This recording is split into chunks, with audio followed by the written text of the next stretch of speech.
கடந்த 2 வாரமாக நம்ம தியானிச்சோம். முதல் வாரத்திலே சாத்தான் நம்மளை மன்னிக்க விடாதபடி பண்ணி அவருடைய தந்திரத்தை நிறைவேற்றுகிறான் அப்படின்னு பார்த்தோம்.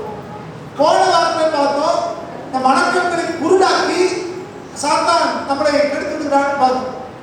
அந்த வருஷமே நீங்க பார்க்க போறோம் சாத்தான் எப்படிப்பட்ட கிரியை செய்யறான் அப்படின்னா, சாத்தான் பொய்யனும் பொய்க்கு தகப்பனுமா இருக்கிறான் அப்படின்னு வாசிக்கிறோம். சாத்தான் பொய்யனும் பொய்க்கு தகப்பனுமா இருக்கிறான்.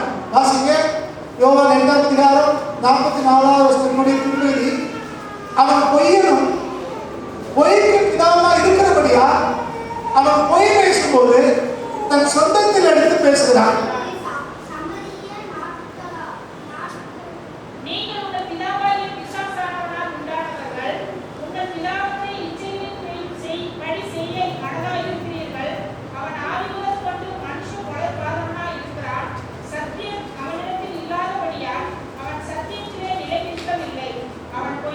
அவன் பொய்யனும் பொய்க்கு பிதாவா இருக்கிறபடியா அவன் பொய் பேசும்போது தன் சொந்தத்தில் எடுத்து பேசுகிறான் அப்படிங்கிறார். இதுக்கு முன்னால் அவனை பத்தி சொல்லியிருக்குது, அவன் கொலைபாதகன், அவனுக்கு சத்தியம் கிடையாது அப்படின்னு சொல்றாங்க. கொலைபாதகன், அவனுக்கு சத்தியம் கிடையாது. இந்த ரெண்டும் இல்லாமட்ட இப்ப அவனுக்கு இருக்கிறது என்ன இருக்குன்னா பொய் தான் இருக்கு. சாத்தானாலே பிசாசுனாலே பேயினாலே அவன் பொய்யன்தான். அவன் பொய்யனும் பொய்க்கு பிதாவமாக இருக்கிறான். நம்ம ஊர்களில் பேய் பிடிச்சிருச்சுப்பாங்க. சில பேருக்கு மனநிலை பாதிக்கப்பட்டிருக்கோம், அதவே நம்மளுக்கு பேய்க்கிறாங்க. சில பேருக்கு இந்த அசுத்த ஆவிகள் பிடிச்சிருக்கோம். அவங்ககிட்ட போனா அவங்க விதமாக சொல்லுவாங்க, நான் அந்த ஆலமரத்தில் செத்தேன், அந்த குளத்துல விழுந்து செத்தேன், அப்படி வந்தேன் இப்படி வந்தேன் அப்படின்னு. ஒன்று தெரிஞ்சுக்கோங்க, செத்து போனவங்களுடைய ஆவி யாரையும் பிடிக்கவே முடியாது. இது பொய். பிசாசுகள் தெரியும், அது செய்யும்.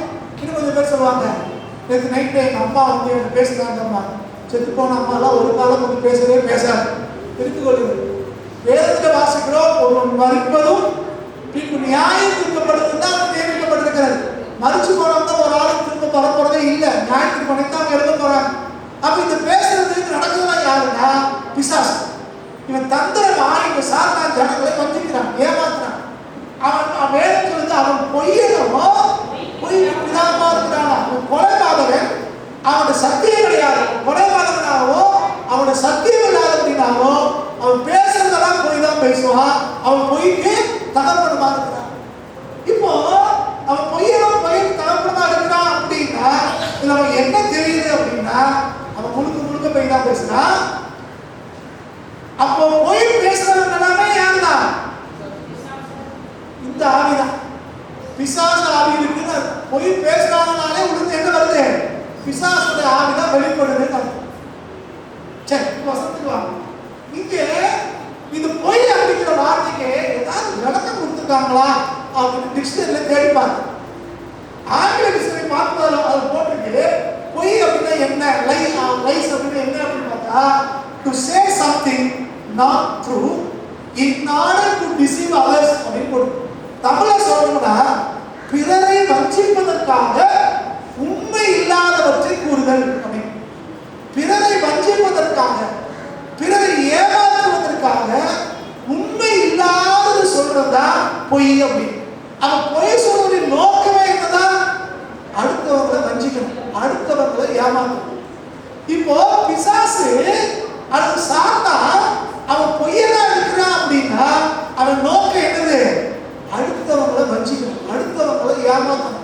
இதுக்காக உண்மை இல்லாதவற்றை அவன் சொல்றான். அப்ப நம்ம கவனமா இருக்கணும். பிசாசு சொல்றதுல உண்மை கிடையாது, அவன் வஞ்சிக்கிறதுக்காக எதையாவது செய்யணும். பிசாசு எந்த ரூபத்துல வந்து பேசினாலோ, எந்த சூழ்நிலை பேசினாலோ அவன் சொன்னது எல்லாமே எடுத்தாங்க பொய்யாத்தான். நமக்கு நேரம் இல்லாதனால கொஞ்சம் வேகமாய் செய்ய கடந்து செல்ல விரும்புறேன்.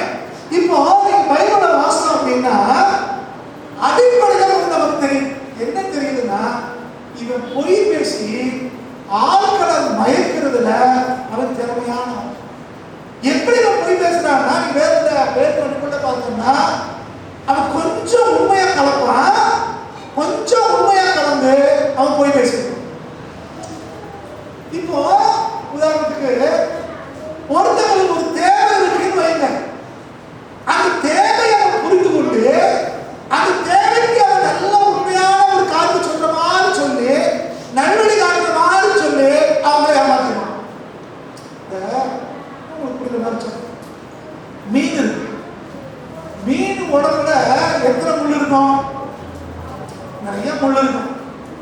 நிறைய முள் இருக்கிற அந்த மீனை ஒரே ஒரு சின்ன தூண்டில் பண்ணி ஏமாந்து. புரியுதா? எறும்புல எறும்பு மீனுக்கு நிறைய முள் இருக்குது. ஆனா அவ்வளவு முள்ள வச்சிருக்க அந்த மீன் ஒரு சின்ன ஒரு தூண்டில் முள்ளுக்கு அது ஏமாந்து போய் வாழ்க்கையில இழந்துடும். இந்த மாதிரி தான் பிசாசு என்ன செய்யறான்னா, அவன் ஏதோ ஒரு உண்மையை சொல்ற மாதிரி, நமக்கு சாதகமா ஏதோ ஒன்று சொல்ற மாதிரி நம்மளை மஞ்சிட்டு ஏமாத்தி நம்மளை அவசரப்படுத்திட்டு போயிடும். சூழ்நிலை அவனுக்கு தெரியும், தேவை அவனுக்கு தெரியும். இதை புரிஞ்சுட்டு நம்ம உதவி செய்யற மாதிரி வந்து நம்மளை போய் சொல்லி ஏமாத்து. ஆண்டவராக இயேசு கிறிஸ்து பூமியில வந்தபோது 30 வயசு வரைக்கும் அவர் நாயகன் கீழே இருந்தார். ஞானசானம் எடுத்தார், ஊழியத்துக்கு போக போறார். இப்ப ஆவியானவர் வனாந்தரத்துக்கு கொண்டு போனார். பிசாசு வந்து சோதிக்கிறார். அப்ப சோதிக்கும் போது முதல்ல என்ன சொன்னா தெரியுமா? ஆண்டவர் 40 நாள் உபவாசம் இருந்தார். அப்ப ஆண்டவருக்கு என்ன பசி எடுக்கும், ஆண்டவருக்கு என்ன தேவைன்னு அவருக்கு தெரியும். இப்ப 40 நாள் உபவாசம் இருந்தபடினாலே நிச்சயமா அவருக்கு பசிக்கும் தெரிஞ்சுட்டு பக்கத்துல போய் சொல்றா, நீ தேவனுடைய குமாரனே ஆனால் இந்த கல்லை அப்பமாய் மாற்றி சாப்பிடலாம்னு தூங்குறான். நீங்கள் நானும் தெரிஞ்சுக்கணும். நல்ல ஐடியா இல்ல. 40 நாள் உபவாசம் இருக்கோம், பசியா இருக்கு. இதுதான் நம்முடைய வல்லமையை வெளிப்படுத்துறதுக்கு நேரம், நம்ம யாரும் காட்டுறதுக்கு நேரம் அப்படின்னு உடனே என்ன செஞ்சிருப்பான்? கல்லை அப்பமா மாற்றி சாப்பிடும். உடனே அவன் என்ன சொல்லுவான்? தேவகுமாரனே நான் தான் கேட்கிறாரு. ஆனா ஒரு கல்யாணத்துல மரியாதை இருக்காங்க, சொந்தக்காரங்க கல்யாணம், மரியாதை இருக்காங்க.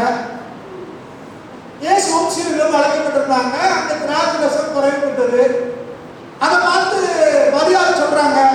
ஏசுவை பார்த்து இவங்களுக்கு நீங்க குறைஞ்சு போச்சு குறைய சொல்றாங்க. அப்ப ஆண்டவர் என்ன சொன்னார்?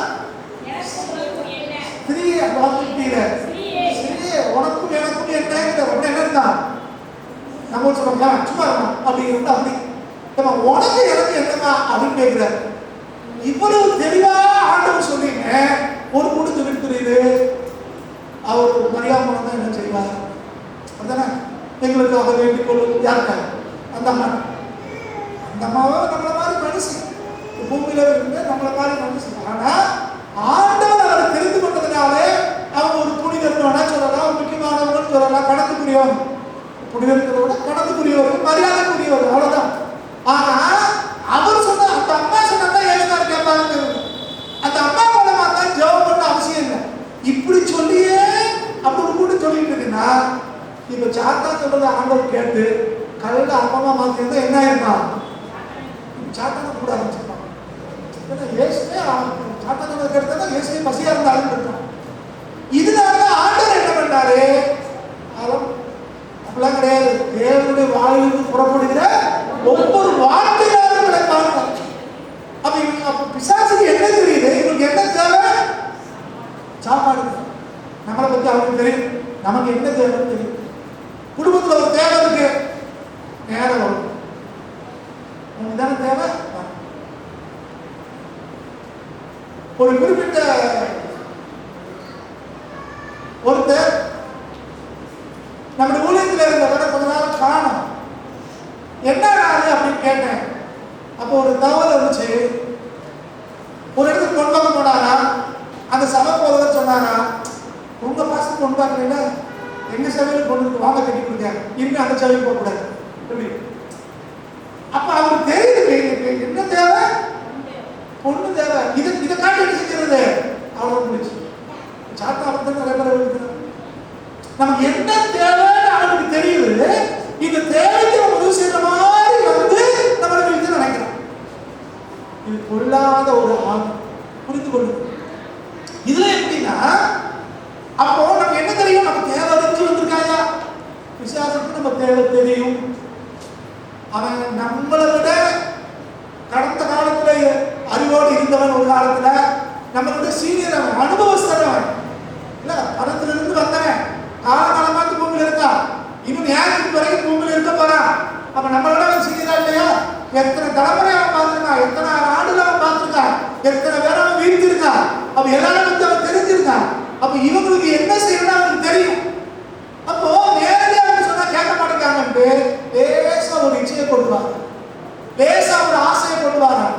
அது கொஞ்சம் உண்மையை தடவி சொல்லுவான், உடனே ஏமாந்துடும். சாத்தான் முழுசு பொய் சொல்றாங்கன்னா பொய்யிருவோம். ஆனா சாத்தா என்ன செய்யறான், கொஞ்சம் உண்மையை சொல்லி அதுல பொய் சொல்லுவோம். உதாரணமா நேற்று அவங்கள பார்த்தேன் அப்படின்னு ஒருத்தர் சொல்றாங்கன்னு வச்சுக்கோங்க, அது உண்மை, அவங்கள பார்த்துருப்பாங்க, ரோட்ல எங்கேயோ பார்த்துருப்பாங்க. ஆனா அவங்கள பார்த்தேன் அடுத்த வார்த்தை சொல்லுவான், உங்களை பத்தி என்ன சொன்னாங்க தெரியுமா அப்படின்னு. இப்ப இது யார் சரக்கு, இவங்க வந்து சரி பார்த்ததே உண்மை, இப்ப அடுத்து பேசுறது என்னது பொய்யான கருத்து போட்டு இதற்கு நம்ம சண்டைக்கு போயிடும்.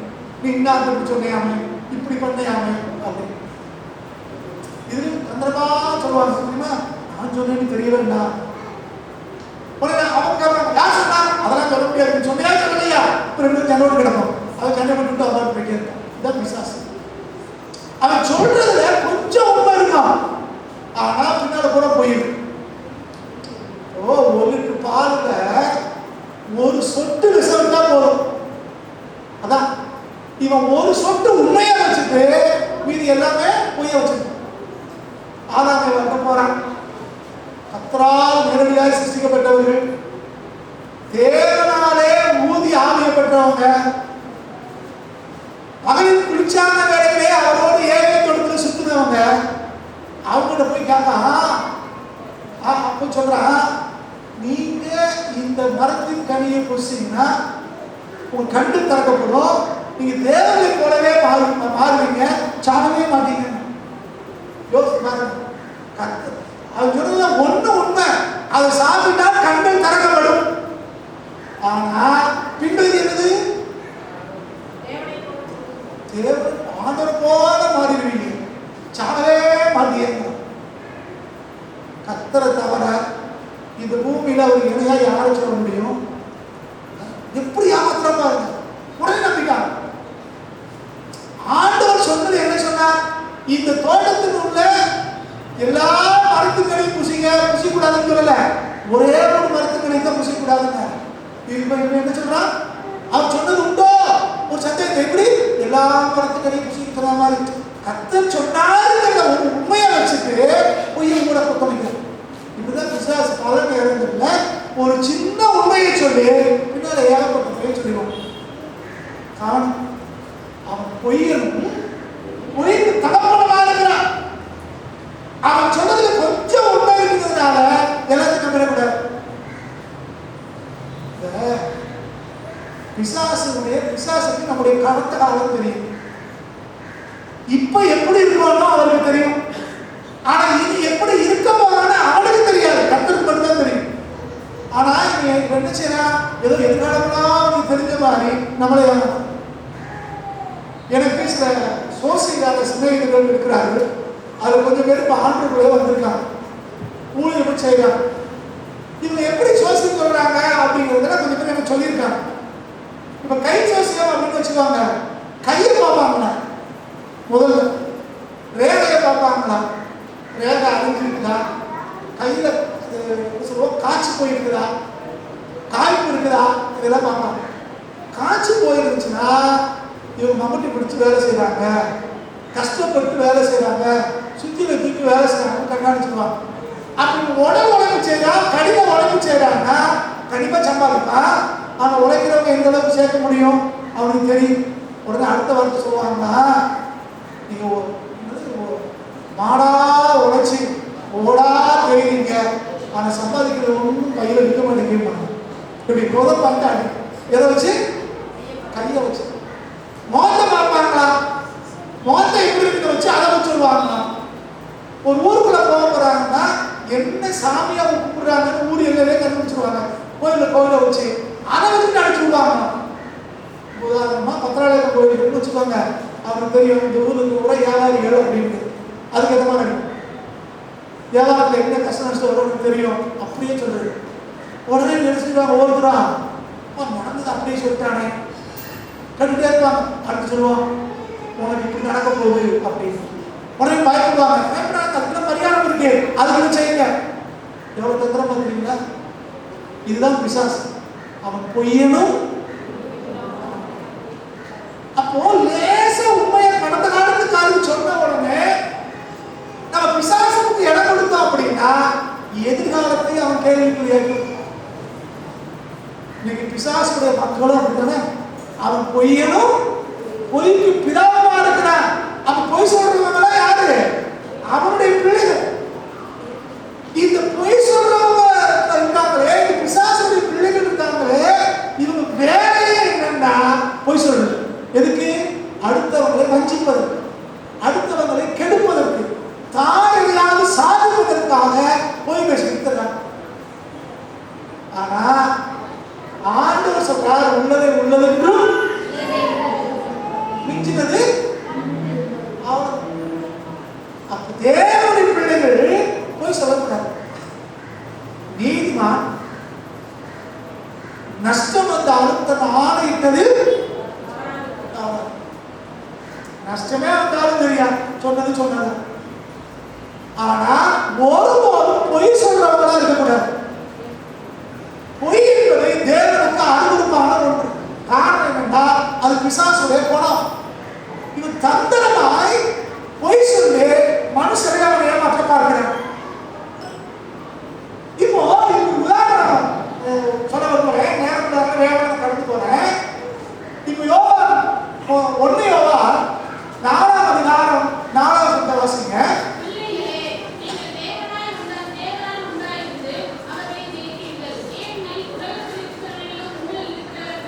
இந்த பொய் சொல்றாங்க. இந்த சாத்தான் பூமியில மாம்சத்தை அவன் நம்மளை விட அனுபவஸ்து, நம்மளை விட அவனுக்கு அனுபவம் ஜாஸ்தி, நம்மளை விட அவனுக்கு பிறகு ஜாஸ்தி. நான் மாம்சத்துல சொல்றேன். சாதாரண ஒரு மனுஷனா நம்ம இருக்காங்க, நம்ம 70 வருஷம் 80 வருஷம் இருக்கிறோம். ஆனா அவன் ஆயிரக்கணக்கான வருஷம் இருக்கான். அப்ப நம்மளை விட மூத்த அனுபவஸ்தன். அதே மாதிரி அவனுக்கு நம்மளை விட அவனுக்கு பிறகு ஜாஸ்தி. ஏன்னா அவன் தூதனா இருக்கிறவன், ஆவியா இருக்கிறவன், மனுஷங்க மாம்சத்திலே நம்மளோட அனுபவஸ்தன். ஆனா கர்த்தரை விட அவன் பெரிய ஆள் கிடையாது. கர்த்தரை விட சாத்தான் பெரிய ஆள் கிடையாது. ஆனா அப்படி நடிச்சு அவன் பெரிய ஆள் காட்டி நம்மளை ஏமாத்த பார்க்கிறான், பொய் சொல்லி நம்மளை வீழ்த்த பார்க்கிறான். இப்ப யோவான் சொல்றாரு, உலகத்தில் இருக்கிறவர்களோ உங்களில் இருக்கிறவர் பெரியவர். உலகத்தில் இருக்கிற யாரு? இந்த பொய் பேசுகிற சாத்தான், இந்த பிசாசு. இவனை விட நமக்குள்ள இருக்கிற ஆண்டவர் பெரிய. நமக்குள்ள இருக்கிற ஆண்டவர் பெரிய. நமக்குள்ள இருக்கிற ஆண்டவர் பெரிய. அதனால நம்ம இதை குறித்து கவலைப்பட வேண்டிய அவசியமே இல்லை. சொல்ற பிள்ளைகளே, நீங்கள் தேவனால் உண்டாயிருந்து அவர்களை ஜெயித்தீர்கள். சாத்தானை ஜெயிக்க முடியும். ஏன்னா நமக்குள்ள இருக்கிறவர் பெரியவர். அவன் என்னதான் போய் சொன்னாலும், என்னதான் ஏமாத்தினாலும், என்னதான் நம்மளை வந்திருந்தாலும் அவனை ஜெயிக்கும்படிக்குத்தான் நாம கர்த்தராலே ஜெயிப்பிக்கப்பட்டிருக்கிறோம். இது பூமியில நீங்கள் நான் மறுபடியும் பிறந்தவரின் நோக்கமே என்னன்னா, நம்ம இந்த உலகத்துக்கு சாட்சியா, உலகத்திலே சாட்சியாக வந்து கர்த்தரை உலகத்துக்கு காட்டணும். அப்ப அவன் என்ன போய் சொன்னாலும், எப்படி ஏமாத்து நம்ம வீழ்த்த நினைச்சாலும் நம்ம அதை பற்றி பயப்பட வேண்டிய அவசியம் இல்லை. காரணம் நமக்குள்ள இருக்கிறவன் அவனை விட பெரியவன், சாத்தானை விட பெரியவன். அவன் பொய்யன்தான், அவன் தந்திரசாலி தான், அவன் ஏமாத்துறவன் தான். ஆனா கர்த்தரோ அது எல்லாத்தையும் அதிகமானவன். அவன் நமக்குள்ள இருக்கிறான். எப்படி போய் சொல்றா? உங்களுக்கு இது நடந்துச்சா? அவ்வளவுதான், முடியாது. ஹாஸ்பிட்டல் போனீங்கன்னா நிறைய ஹாஸ்பிட்டல்ஸ்ல பேஷண்ட்டை பார்க்கறதுக்கு மற்றவங்களை அனுமதிக்க மாட்டாங்க. ஏன் தெரியுமா? இன்னைக்கு போய் எனக்காவது சொல்லிட்டுருக்காங்க, அக்கா உங்களுக்கு தலைவலியா? ஐயோ, அதை கேட்டுக்கிட்டு பார்க்க வந்தேன். போன வருஷத்துல பாருங்க, எங்க பக்கத்துல ஒன்று தலைவலினாங்க, பயங்கர தலைவலியா இருந்துச்சு.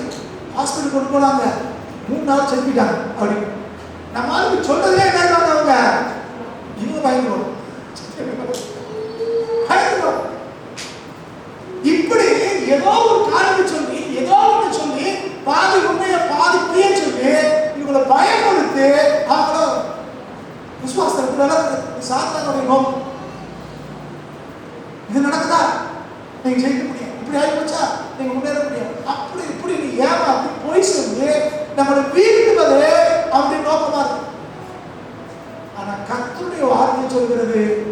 நமக்குள்ள இருக்கிறவர் பெரியவர். பிசாசால நம்ம ஒண்ணுமே செய்ய முடியாது. நமக்குள்ள இருக்கிறவர் பெரியவர். அவர் நம்மை நடத்துகிற கர்த்தர். சரி, இப்ப எப்படி அவர் ஏமாத்துறான்? ஒரே உதாரணத்தை பார்த்து நம்ம நிறைவு செய்ய போகிறோம். இங்க 2 புத்தகம் 32ஆம் அதிகாரம் 10ல இருந்து வாங்கினே பாருங்க. 2 அதிகாரம் 10ல இருந்து 17 வரைக்கும் வாசிங்க. இதே சம்பவத்தை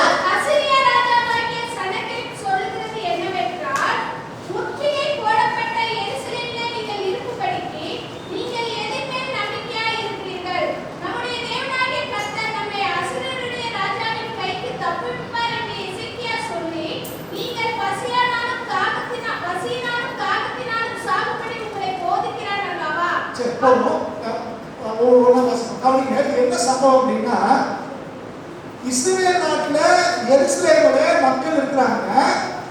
சனகரிப்பு சொல்லி ஒரு அசீரிய ராஜா இருக்கிறான். இவன் அவன் நாட்டில இருந்து புறப்பட்டு வடகிழக்கு நாடுகளை எல்லாம் தோற்கடிச்சு அவருடைய கோயில்களை இடிச்சு எல்லாரும் சொந்தமாக்கிட்டு செயல்படுத்தி கொண்டு வரிசையா வர்றான். இவன் எருசலேமுக்கு வர்றான்னு தெரிந்த உடனே எருசலேமுடைய எல்லா வாசலையும் கூட்டிட்டாங்க, அழகைகளை அழைச்சிட்டாங்க. ஊருக்குள்ளாக மக்கள் இருக்கிறாங்க. இந்த செய்தி அவனுக்கு போகுது. இப்ப ஊருக்குள்ள இருந்து வெளியே பொருட்களை வாங்க யாரும் போல, வெளியிருந்து பொருட்களை யாரும் உள்ள கொண்டு வர முடியாது.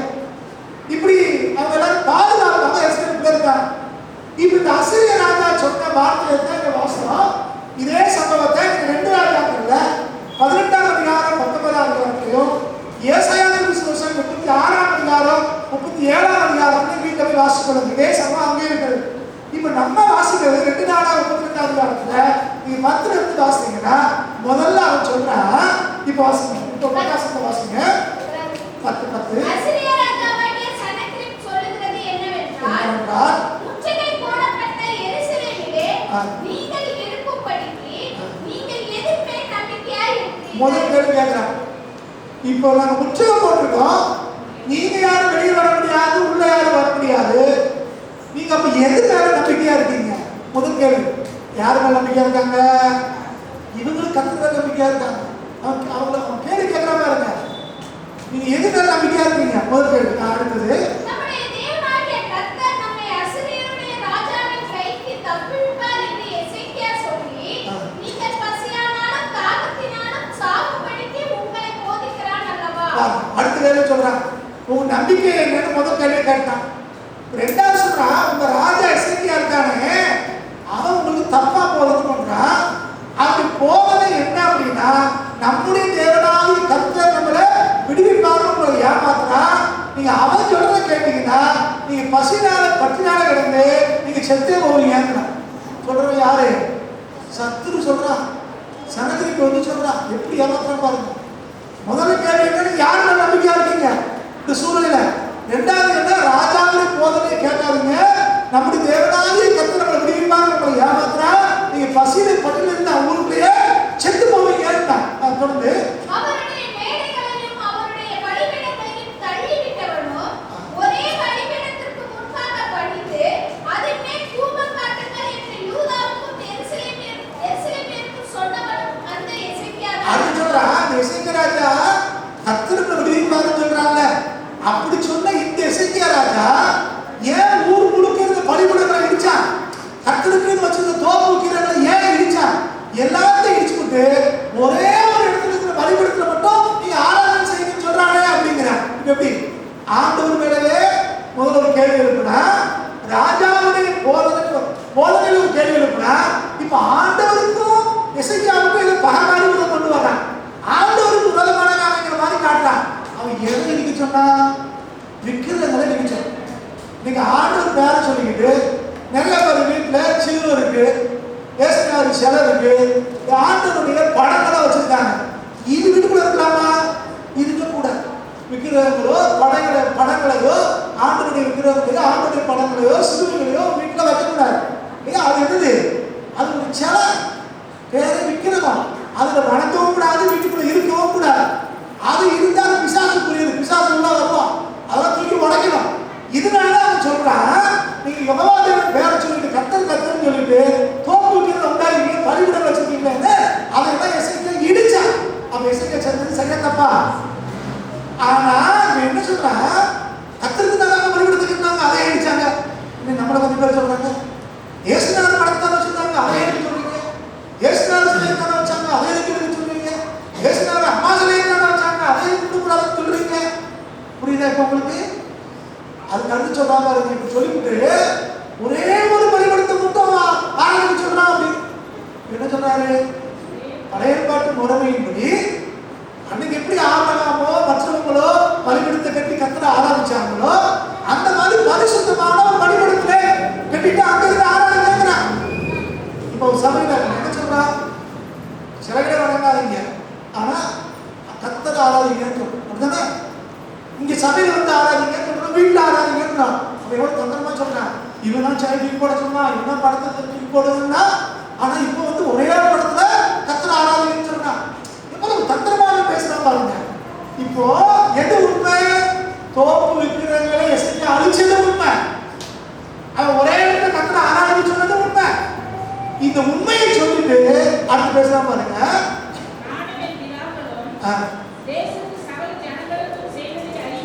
பாருங்க,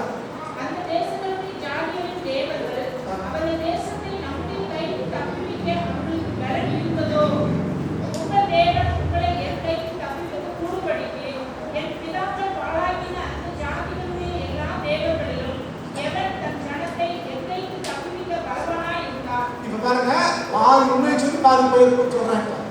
என்ன சொல்றான்? நம்ம ஊர்ல இருந்து நானும் வீட்டுக்காரரும் கிளம்பி வர்றாங்க, நானும் கிளம்பி வந்துச்சு.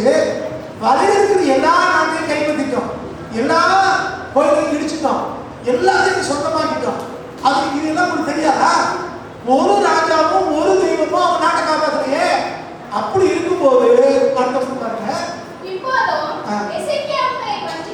பாருங்க எசேக்கியாவுங்களை இவன் வஞ்சிக்கிற பையன், இவன் தேவனுடைய மனுஷன் சொல்றான், அவன் உங்களை வஞ்சிக்கவும் இப்படி உங்களுக்கு போதிக்க இடம் கொடுக்க வேண்டாம். இப்ப தவறான உபதேசம் அப்படி இருக்கு, இப்படி பொய் சொல்றான்னு சொன்னா அவன் என்ன சொல்றான்? உங்க பாஸ்டர் பொய் சொல்றாரு, அவர் பொய் சொல்றது கேட்காதீங்க. ஒரு தந்திரம் பாத்தீங்கன்னா இதுதான் பிசாசு. இது என்னன்னா அவன் சொல்றான் பாருங்க, அவன் வாசிக்கிறாங்க, அவனுக்கு செவி கொடுக்கவும் வேண்டாம், அவன் நம்பவும் வேண்டாம். ஏனென்றால்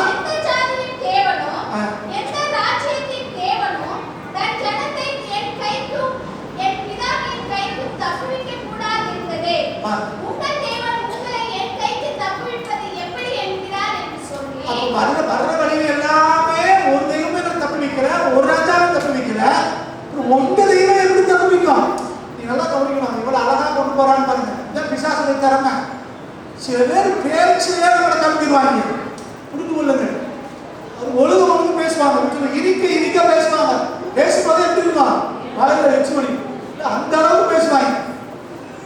நல்ல மாறி பேசி மயக்கிறானால பின்னால யாருக்கான அர்த்தம் புரிந்து கொள்ளுங்க, நல்லா தெரிஞ்சுக்கணும். எப்படி பேசுறாங்க பாருங்க. இவங்க மேல அப்படியா இருக்கிற மாதிரியும், கத்திர மேல வந்து விசுவாசமா இருக்கிற மாதிரியும், கத்திற்கு அப்படி செஞ்சாங்க இப்படி செஞ்சாங்க எல்லாம் சொல்லிட்டான். இப்ப கடைசியா சொல்றா, அந்த சாமிக்கு ஒரு சாமிக்கு என்னடா வித்தியாசம்? அதெல்லாம் கைப்பற்றிக்கிறேன், உங்க சாமி காப்பாற்ற முடியுமா? உங்க தெய்வம் உங்களை காப்பாற்ற சொல்லி எசேக்கியாராஜன் சொல்லுவான், அது உங்களை வஞ்சிக்கிறான், ஏமாத்துறான், கேட்கறான். அப்படி செஞ்சது மாத்திரம் இல்ல, அவன் வேலைக்காரன் அதை சொல்லி கூட்டு விடுறான், நிருபத்தை எழுதி அனுப்புறான் ராஜாவுக்கு. இப்ப ராஜா பார்த்தான், என்ன செய்யறது தெரியும். அதோட தெருக்கள் நின்று மக்களை பயன்படுத்துறான். இப்ப சொன்ன இதே வார்த்தை மக்கள்கிட்ட சொன்னான். அப்ப ராஜாவுக்கு புரிஞ்சவங்க சொல்றாங்க, பொதுமக்களுக்கு அவங்களுக்கு புரியுற மாதிரி பேசுறாங்க. எங்கிட்ட வந்து பேசு, நாம பதில் சொல்றோம் அப்படின்னா இல்லைங்க அவன் தான் பேசுவோம். மக்களை கெடுக்கிறதான நோக்கம். சில பேர் தான் ஒரு ஆட்களை அவனுக்கு பிடிக்கலன்னு வச்சுக்கோங்க, ஏதோ ஒரு கோபம்னு வச்சுக்கோங்க, அங்க போய் இங்க போய் ஆற்றுல பழம் எல்லாத்துக்கும் ஒரு சொல்றாங்க. பார்த்துருக்கீங்களா? இது என்ன ஆவி? பிசாசுடைய ஆவி, பொய் ஆவி. சுத்தி ஆளுங்களை சாப்பான், சுத்தி தூண்டி விடுவான், சுத்தி பொய்களை சொல்லுவான் எல்லாத்துக்கும். இது காரணம் யாரு? பிசாசு. பின்னாடி செய்யறது பிசாசு. இப்ப இதே நம்ம சொல்றான். இப்ப பார்த்தா எசேக்கியா, ஏசாயா தீர்க்கதரிசியா இருக்கிறார், எசேக்கியா ராஜாவா இருக்கார். என்ன செய்யறதுன்னு தெரியல. அவன் சொல்றது உண்மைதான், வழியெல்லாம் கைவிட்டான், எல்லாத்தையும் வீழ்த்திட்டான். ஆனா இப்ப நம்மகிட்ட எப்படி சொல்றானே, நம்ம தேவனை கைவிட்டான்னு சொல்றானே, 2 பேரும் எழுதி கொடுத்த நிறுவத்தை கொண்டு போய் ஆலயத்தில் விரிச்சு தேவ சமூகத்தில் வச்சுட்டு கையை உயர்த்தி கத்தரி சொல்றாங்க, ஆண்டவரே இந்த நிறுவத்தை பாருங்க. அவன் சொல்ற வார்த்தையெல்லாம் கேளுங்க. அவன் என்னமா பேசுறான்? நீர் அவையில உண்டா? அவன் சொல்றது உண்மைதான், வழி எல்லாத்தையும் இடிச்சான். ஆனா அவன் இங்க வீட்டு வேண்டாமே, இது உண்மையா? ஏசாயா மூலமா கத்தர் பேசுறான். அவன் செத்த முகமா திரும்பி போறான். என்ன நடந்துச்சு? இவன் பயங்கர உச்சியை போட்டு பேசிக்கிட்டே இருக்கான், ஆண்டவரை குறைச்சிக்கிட்டே இருக்கான். இப்ப அவருக்கு ஒரு செய்தி வருது, ஊருக்குள்ள எதிரி உள்ள நடந்துட்டாங்க. சொன்ன உடனே வாசிங்க 21 வாசிங்க.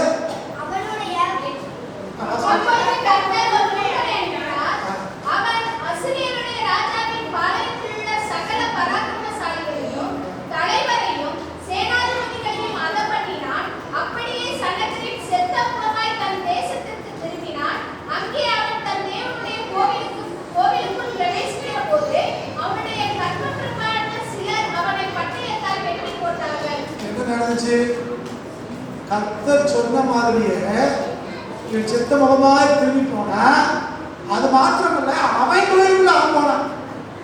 அந்த அவன் பிள்ளைகளை அவன் வெட்டி கொண்டாங்க போட்டு. என்ன சொன்னா, எந்த பெரிய சாமி, ஒரு சாமியும் வழியில காப்பாத்துல, ஒரு நாடு காப்பாத்துல, உங்க ஆண்டவர் ஏமாத்துறான். உங்க ஆண்டவருக்கு அதுக்கு என்ன வித்தியாசம்? உங்க ராஜாவுக்கு ஏமாத்த இடம் கொடுக்காதீங்க, விசுவாச வார்த்தையில சொல்லுவா, நம்பாதீங்க அப்படின்னா. ஆனா வேதத்தில் வருது, ஆண்டவர் தம்முடைய தூதனை அனுப்பினார். காரியமெல்லாம் வித்தியாசமா நடக்குது. இவன் செத்த முகமாய் திரும்பி போனான். மறுமுறை எப்படி வந்தான்? அந்த மாதிரி பேசினான், வாய்ப்பு வந்தபடி பேசினான். ஆண்டவர் இருந்துச்சான், ஆண்டுடைய மக்களை இருந்துச்சான், ராஜாவை இருந்துச்சான், பயங்கரமா பேசினான், தலக்கணத்தோட பேசினான், திமிரோட பேசினான். அவன் பேசுற பாதி உண்மை இருந்துச்சு, பாதி அகங்காரம் இருந்துச்சு, பாதி பொய் இருந்துச்சு. ஆனா கர்த்தருடைய வார்த்தையின்படி அவன் செத்த முகமாய் திரும்பி போனான். அவன் செத்த முகமாய் திரும்பி போனது மாத்திரமல்ல, அவன் யாரை நம்பிட்டு இருந்தானோ அவங்களும் அவன் கோயிலுக்குள்ள போறான். அவன் பிள்ளைகளே அவன் வெட்டிக்கணும். நம்மள தேவனுடைய பிள்ளைகளே, இப்படிதான் பிசாசு நம்மளை ஏமாற்றாங்க, நம்மளை பயமுறுத்துறான். பல காரியங்களை சொல்லி, நடந்த காரியங்களை சொல்லி நம்மளை திசைத்திருப்ப நினைக்கிறான்.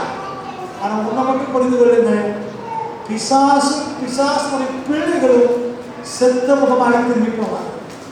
பிசாசு ஒருபோதும் நம்மளை மேற்கொள்ள தேவன் அனுமதிக்கிறதே இல்லை. பிசாசு ஒருபோதும் ஜெயிக்கிறது இல்லை. அவன் பொய், அவன் சொல்றதெல்லாம் பொய் தான். கடந்த காலங்களில் அவன் சொல்ற வீழ்த்திருக்கலாம். ஆனா நீங்கள் நான் ஆராதிக்கிற யெகோவா தேவனுக்கு அவன் இடையானவே இல்லை. அவங்க எதையோ வணங்கிருக்காங்க, எதையோ நம்பிட்டு இருக்காங்க.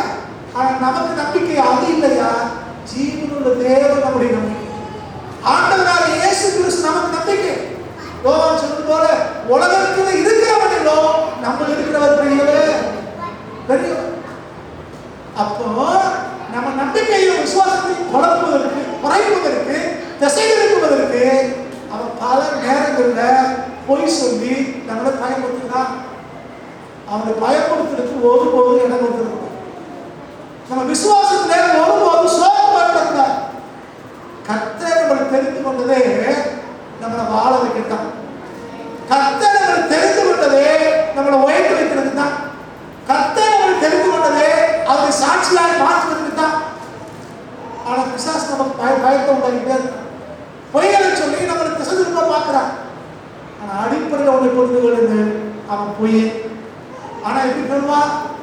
இப்படிதான் சனகிரி சொன்ன மாதிரி அப்படியே நட்பு பாராட்டி உறவு சொல்லி, சில பேர் அண்ணே, அக்கா, மாமா, அக்கா, நம்ம என்னமோ இப்போ எவ்வளவு அன்பா நம்ம பழகுறாங்க, எவ்வளவு அன்பா நம்ம நேசிக்கிறாங்க அப்படின்னு. ஆனா பின்னால பார்த்தா பிசாசு நினைச்சுக்கலாம், இருந்து வேலை செய்யும். நம்ம புரிந்து கொள்ளுங்கள், சனகிரி கூட எந்த வார்த்தையாக பயன்படுத்தினாலும் சரி, நீங்க என்ன நம்பிக்கிட்டு இருக்கீங்க? யாரும் கூட தப்பு நிற்பா, எனக்கு மட்டும் தப்பு மாதிரி பேசுறான்.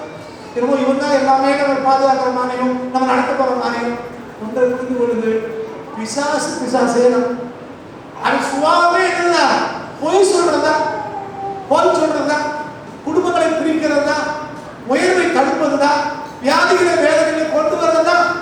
அதான் யோவான் சொல்றாரு, அவன் மனுஷ கொலைபாதகனா இருக்கிறான். அவன் மனுஷ கொலைபாதகன், அவனுடைய சக்தியே கிடையாது. அவன் பொய்யனும் பொய்க்கு பிதாவுமா இருக்கிறான். இல்லை. நமக்கு தேவனுடைய வார்த்தை தான் முக்கியம்.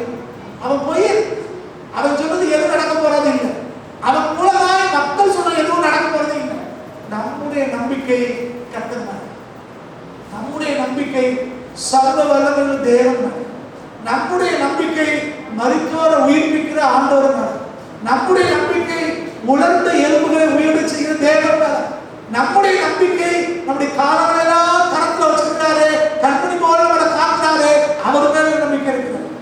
அவர் ஒருபோதும் நம்மளை கைவிட தேவன். எந்த சூழ்நிலையிலையோ அவர்களுக்கு போறது இல்லை.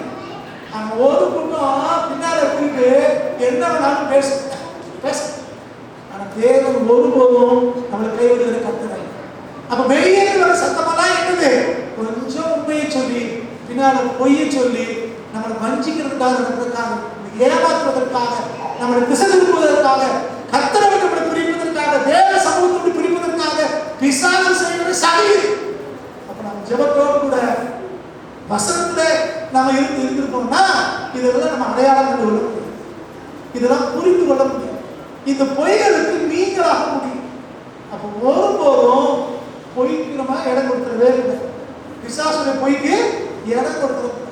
சில பேர் சொல்றாங்க, நம்ம குடும்பத்திலே எடுத்துக்கோங்க. சில பேர் சொன்னாங்க, உங்க அண்ணன் எப்படி சொன்னாங்க, அக்கா எப்படி சொன்னாங்க, தங்கச்சி சொன்னாங்க, அப்பா சொன்னாங்க, அம்மா சொன்னாங்க, அப்படி சொல்றாங்களா? நேரம் அவங்களுக்கு நீங்க சொன்னீங்களா, இல்லையா, ஏன் சொன்னீங்க, எந்தனாலும் கருத்துக்கு பரிமாணம் சரியா போகும். ஆனா அந்த பிசாசு என்ன சொல்லுவா? கூட்டு குறை சொல்லு. வேலையே இருந்தா கூட்டுறது குறைக்கிறது. அதை கேட்டுட்டு அப்படியே சொன்னாங்க அப்படின்னு நினைச்சோம்னா சட்டதான். குடும்பங்கள சமாதானம் கேடுது, உறவுகள் கேடு. அடிப்படையில் புரிஞ்சு சொல்லுது அவன் போய் அவன் சொல்றான், வியாதி வந்துச்சா அந்த அந்த அவங்களுக்கு இப்படியாச்சு உனக்கு அப்படியாது, கணக்கு வந்துருச்சா அவங்களுக்கு இப்படியாச்சு உனக்கு இப்படியாகும், இந்த பிரச்சனை வந்துச்சா அவங்களுக்கு இப்படியாச்சு உனக்கு இப்படியாகும். முதல்ல ஒரு பொய்யை சொல்வது, நடந்த காரியத்தை சொல்லி ஒரு பொய்யை சொல்லி நம்ம சோத்துல வைக்கணும். ஆனா நீங்களும் நானும் சாத்தானை ஜெயிக்கும்படிக்கு கர்த்தர் இந்த பூமியில நம்ம வச்சிருக்கிறார்.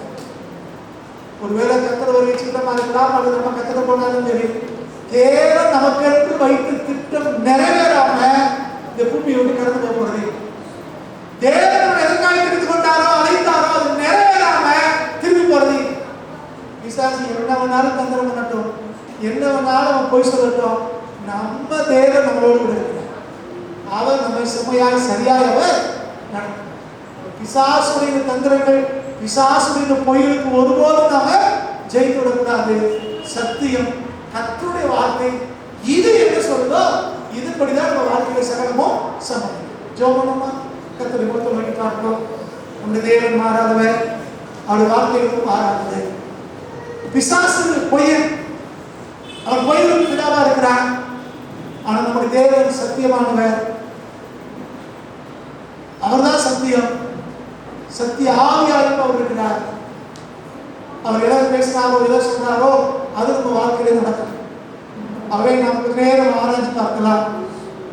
எங்க ஏதாவது பிசாசுக்கு இடம் கொடுத்திருக்கிறோம், எப்படியெல்லாம் பிசாசு நம்ம வாழ்க்கையில இடைப்பட்டார், எதிரெல்லாம் வஞ்சிக்கப்பட்டு போயிருக்கிறோம், அதெல்லாம் யோசிப்பாது தேவ சமூகத்தை அறிக்கையிட்டு மனுக்கு கேட்டுக்கொள்ளுவோம்.